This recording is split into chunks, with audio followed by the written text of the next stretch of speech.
Hello there. In case you missed it, here are the highlights of the week. Terror attack at a Manchester synagogue on Yom Kippur, the holiest day on the Jewish calendar. Everybody else, get back!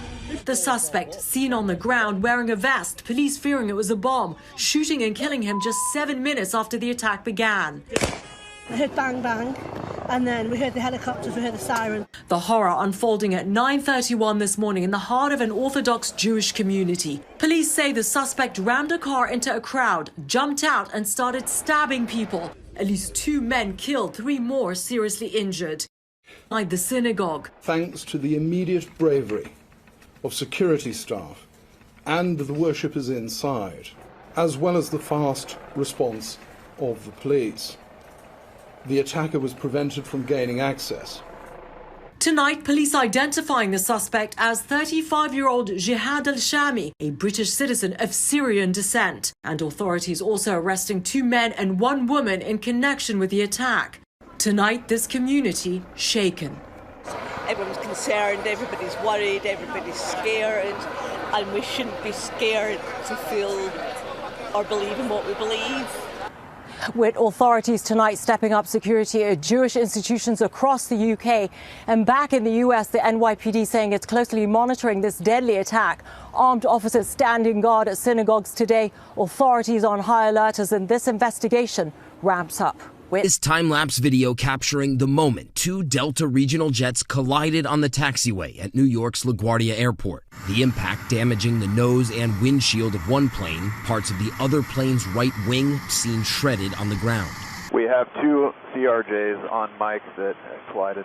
Delta says the low-speed collision occurred around 10 p.m. last night.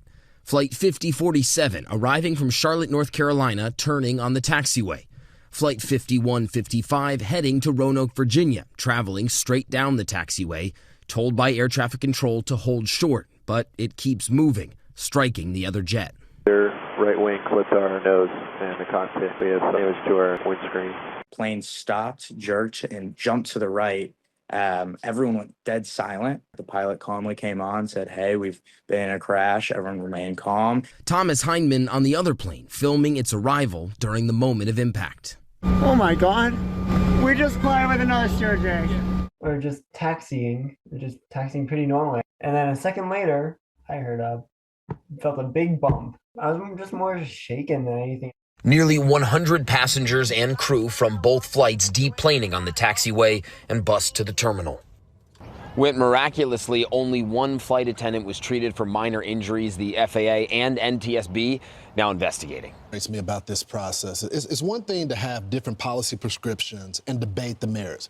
But when one side says this is not in the bill, these things, I've been going through this morning. It's hard to read through this legislation and figure out what each side stands for. But when you go on national TV and you say, hey, there's no funding in here for illegal, and you know that's not true, that makes it hard for Americans to decide what is false and what is true, and judge it by not only the vice president comments yesterday on our program, but Jackie's report as well. There is clear funding for illegals in this bill that they wanted. Yeah, well, if you work for a company, you have a budget, and that's exactly what our country has. We have a budget. We just need 7 more weeks of funding. So the Republicans are saying, let's just pass exactly what we passed in March and fund our government for the next 7 weeks. And they're angry at the Democrats because they're saying people are going to go without paychecks. People are going to be furloughed just because they want to throw in this money for illegal immigrants. And they're blaming it on Chuck Schumer and AOC because they say that she will probably be primarying Chuck Schumer in his next election. And he was killed for supporting Republicans in March, and he doesn't want it to happen again. Here are some of the Democrats, the Republicans, and AOC was approached because she was saying, well, if Republicans have a problem with this, they can come to my office. They can sit down and talk to me. Listen to this.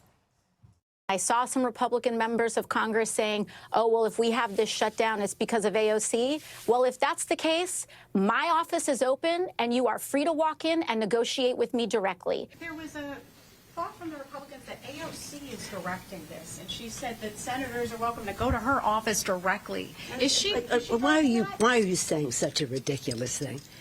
Why are you saying? No. Said go to her office directly. Do you think there's any? She is not directing this. She's wonderful. She's a real team player and the rest of that. You started by saying Republicans saying that she's directing this. She is not. Hakeem Jeffries is.